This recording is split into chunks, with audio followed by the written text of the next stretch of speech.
there is a moving goalpost within how we talk about Shedeur on every point. I've already talked about the thing that annoys me with moving goalpost on all of a sudden saying he's not pro ready.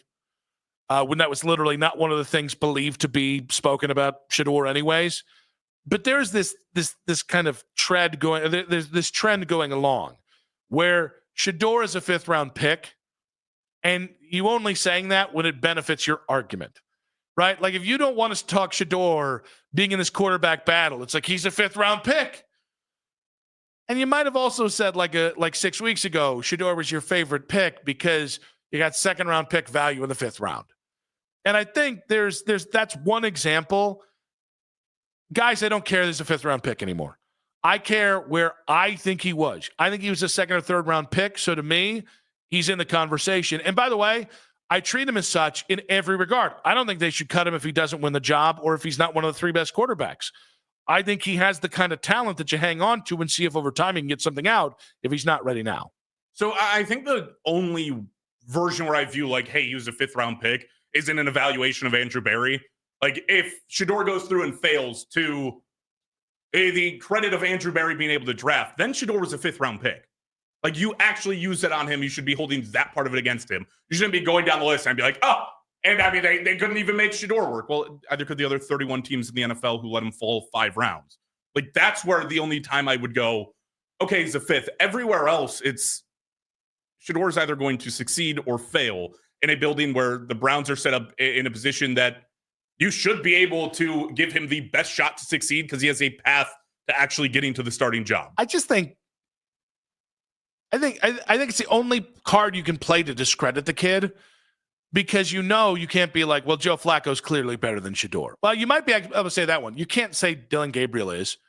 You can't use draft positioning because not a person in the world outside of Berea believed he was a 3rd-round pick. You can't say Kenny Pickett was because we all watch Kenny Pickett. We know what Kenny Pickett has been. So there's a part of me that's like, and even the Browns, I think, like, well, hey, we want to tamp down some of the excitement here. He's a 5th-round pick. It's like, I'm sorry. Didn't I just hear Kevin Stefanski like 5 times in 5 weeks say draft position didn't matter? Once you get in the building, where you're drafted doesn't matter, which also isn't true for this organization. It does matter. Higher you drafted, the longer leash they're going to give you. But I just think it's interesting. Like you brought up the question here. Will Shedeur be treated as a 5th-round pick if he fails? Walk me through that. Like, what does that mean to you? I think that was actually other Jake that brought down the table, but I'll still walk you through it. You're one to me. Yeah, I mean, Jake and Jake. You're the same guy. Yeah, same name. Yeah, if you guys would like to distinguish each other, maybe get a tattoo, face tattoo, Jake, right? Yeah. Yeah, maybe he starts gambling a lot. I don't know. I'm just thinking of like ways, maybe one of you changes your names to Onyx. I don't know. I'm just trying to think of a way that you guys could, people like, they've always said I'd look way better with a face tattoo. Or it fit me very well. Onyx Volnick is something that I would say it's a pretty catchy name there. Sounds like somebody in the name of like an adult industry. We should all be so lucky. You gotta get paid to do what you love, right? I am right now, actually. Yeah. Well, that too, right? Yeah. You can have both. You can have Afternoon Drive and OnlyFans. Think about it. The crossovers are endless. I actually think I don't think there's any crossover. I think it's a straight down the middle. One, you have one side and the other. There's no crossover. We can make it experiential. So when we talk about Shedeur, and between being like, I think where we go is it's how you view Shedeur. So the entire premise is if he fails, right? If it doesn't work, I think it's more so in going back and looking at it and saying, okay, are you basically grouping him in with where the Browns have taken other quarterbacks, or Johnny Manziel was a fail and a complete oversight on the organization? You take the other quarterbacks in the 1st round, I think like outside of Baker, like you look at Couch and cycle through whatever, Deshaun Kaiser, Cody Kessler, and you group them in with everybody, or does a 5th round sort of play a difference on that? Here's the thing. I'm not going to look back if Shedeur doesn't work out here. Let's go to like the biggest extreme we could go here. Let's say not only does he not win the job, but he doesn't do the things behind closed doors that the Browns want him to, and he gets cut, and he's on somebody else's practice squad in 6 weeks' time. and let's say washed out of the NFL by the end of this year. Let's just go to like the worst thing we could imagine him actually doing this year. I will not mention him in the same breath as Johnny Manziel or Justin Gilbert or Brandon Whedon or any of the catastrophic busts that have negatively impacted the course of Browns history. That said, I think everybody else will. I think a certain segment of the fan base will because of the hype.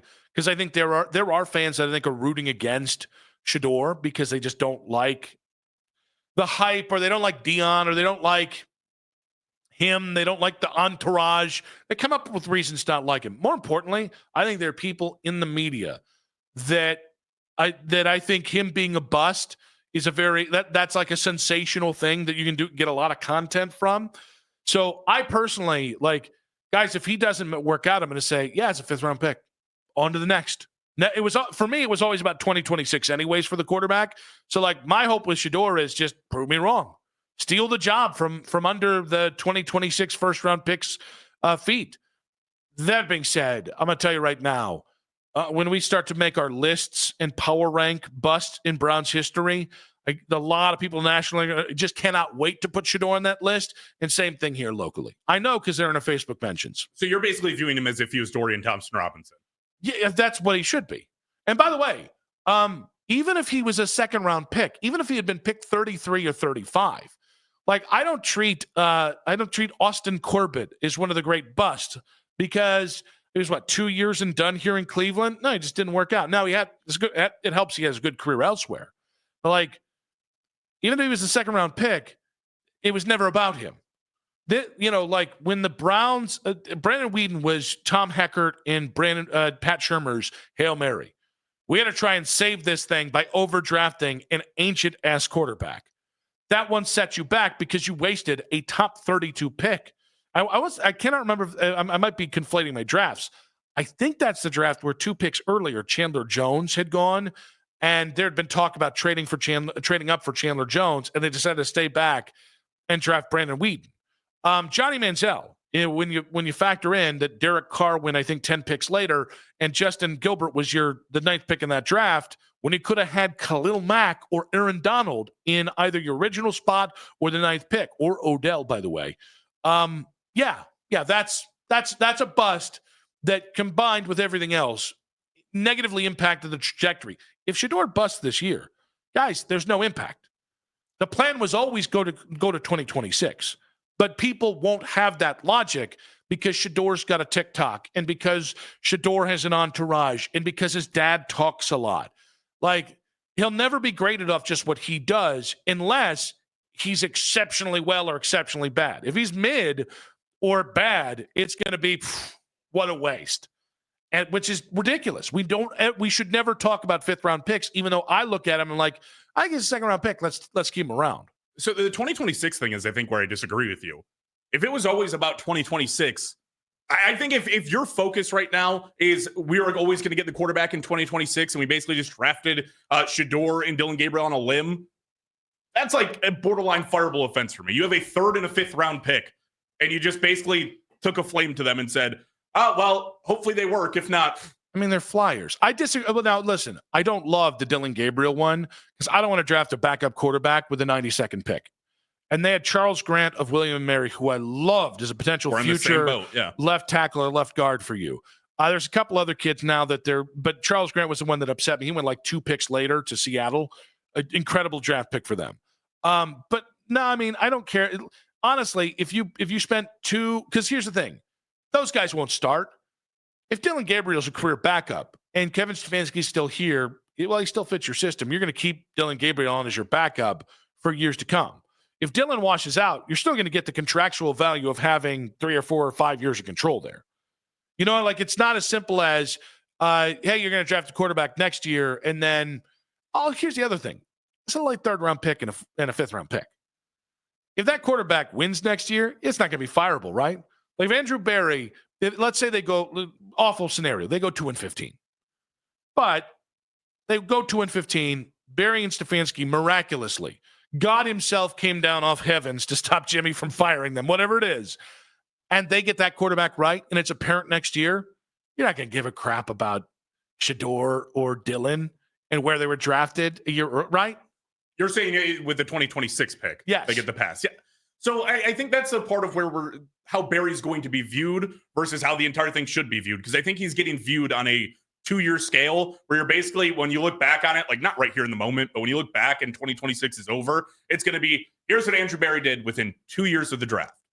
Yeah, I was going to say, I think he's going to be judged on 2 individual single year. He's going to be judged this year, and then if he still has a job next year, all right, and then that silo as well. Well, I think, but historically, you're right. I think he'll be viewed back on those 2 years. Right. I think that people just group that in. It's like, okay, well, the team got bad, and he had 2 drafts to go. Here's what he sort of gave you. When realistically, you're going to have a good 2025 class, maybe. But if you burned the 2 picks, I don't think that's a good draft in at least the quarterback position specifically.